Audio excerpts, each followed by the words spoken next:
all my peas are out, and in their place I have my bean trellises set up. Not quite a teepee, I don't know what you call these, but they're staked up with bamboos, and I had some volunteer beans back there, but sadly the peas have gone away. But I thought today I'd share a video I made earlier in the month about how I could find peas. I found that peas were a little elusive.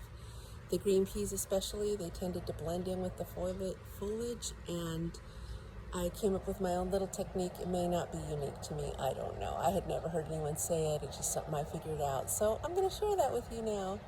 And getting closer to doing a backyard tour for the month of June.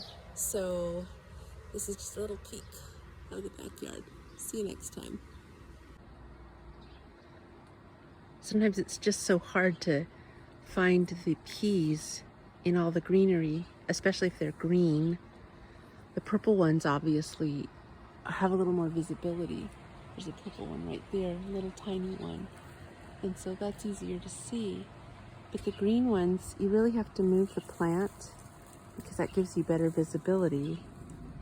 And then what I find is if I give it a little shake, I don't know if you can tell, but when you shake it, the peas, since they're dangling, they kind of wiggle. And so then they become a little bit easier to see because they have movement. See that one right there? They have movement, and that is a great way that I have found for finding the peas in all the greenery. And of course, the other great thing is the more you pick, the more you have.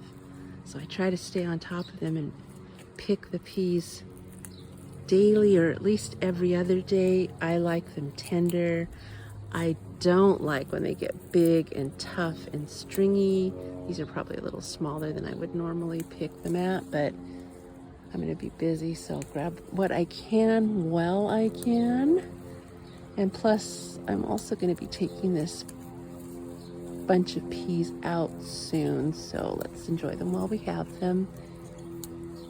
A few that I have let go too long, especially in this plant over here, which is older, I'm just not about to eat anything that's, the size of a finger.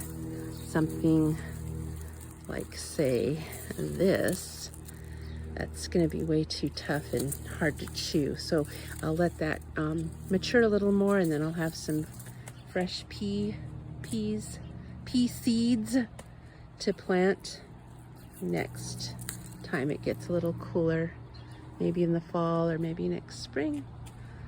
So that's what I've learned about peas. I may not know a lot, but I know a little, and that's a good place to start. There's another fat one. That one's staying and turning into seeds. And today I'm harvesting the peas.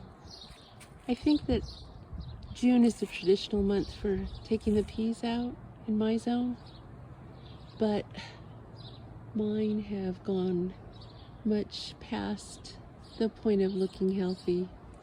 And so this is the last of the pretty part of the peas, and I can't bear to let any of these little pods go to waste. So you're coming home with me.